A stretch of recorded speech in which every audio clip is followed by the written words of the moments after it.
Intinya memang cerita bank digital ini lagi viral, lagi hype. Saking hype-nya sampai orang bingung dengan definisi bank digital itu sendiri. Sebenarnya apa sih?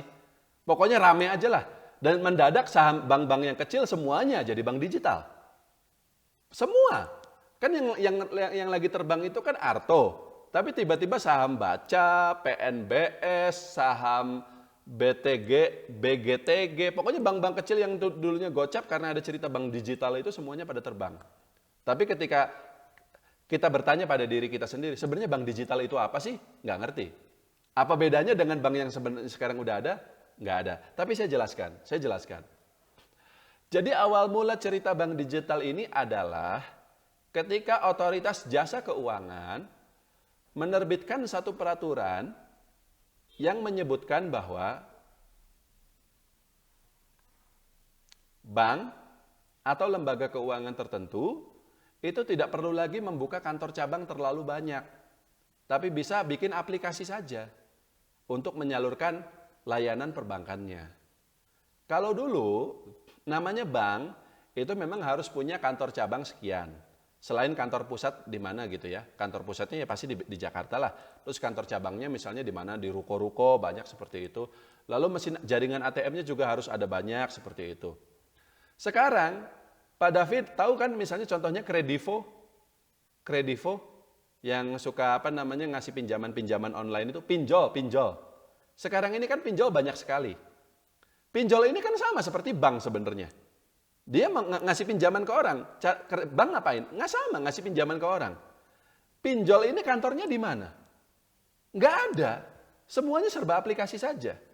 Semuanya serba aplikasi. Nah, OJK membolehkan hal itu. Jadi muncul anggapan bahwa bank-bank kecil, ya, kalau Kredivo jelas bukan bank. Dia hanya lembaga peminjaman saja karena untuk syarat menjadi bank ya banyak lagi syarat-syarat yang lain. Harus ada infrastruktur bangunan, harus ada infrastruktur kantor, karyawan, segala macam. Ini enggak. Dia benar-benar murni hanya ya dia ada kantornya satu ya di Tangerang sana itu kalau nggak salah.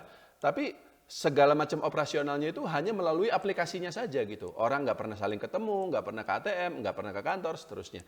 Nah, OJK kemarin membolehkan perbankan yang kecil-kecil,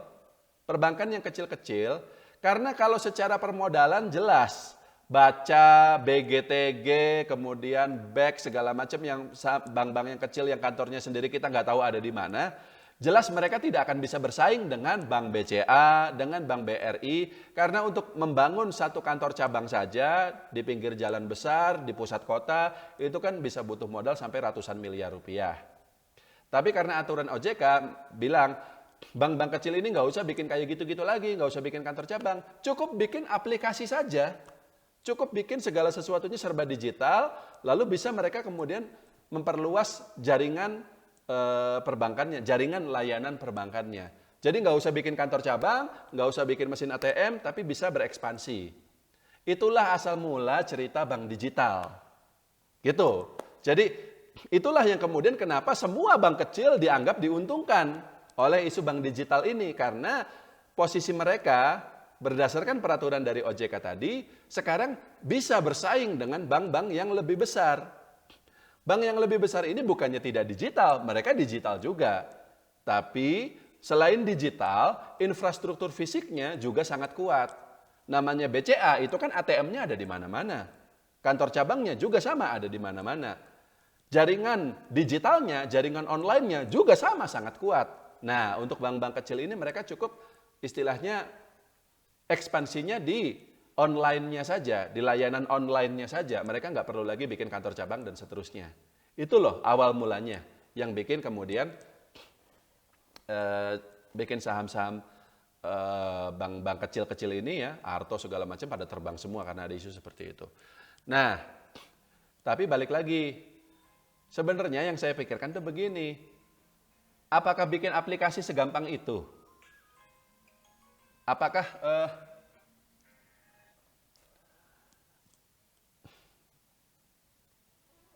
internetnya mati rasanya. Enggak, ini nyambung lagi. Oke.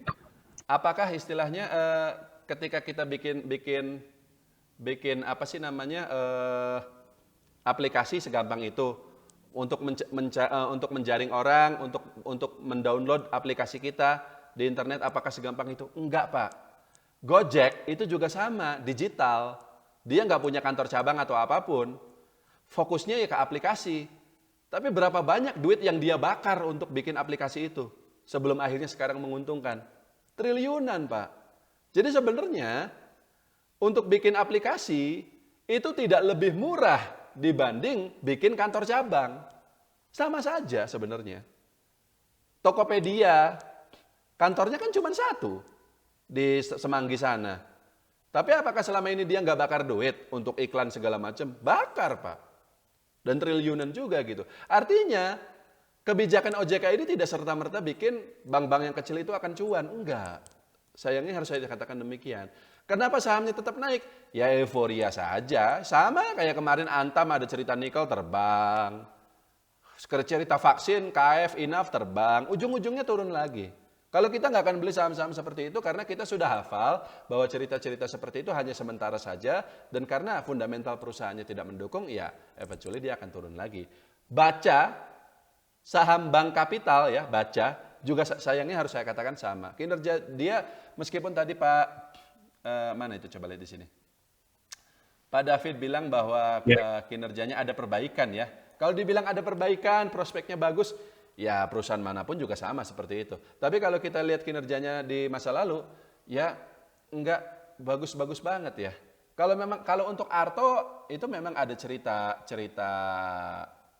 diakuisisi kan sama apa itu Gojek kalau nggak salah ya. Tapi kalau untuk baca atau bank-bank digital lainnya, menurut saya ketika nanti cerita bank digital ini akhirnya mereda, karena kenyataannya memang tidak segampang itu untuk membuat aplikasi segala macam gitu ya. Maka saham-sahamnya kemudian akan turun lagi ya termasuk baca juga sama dia akan turun lagi gitu. Jadi kalau saya sih masih inilah kita mending cari saham lain yang memang bukan hype seperti itu Pak David.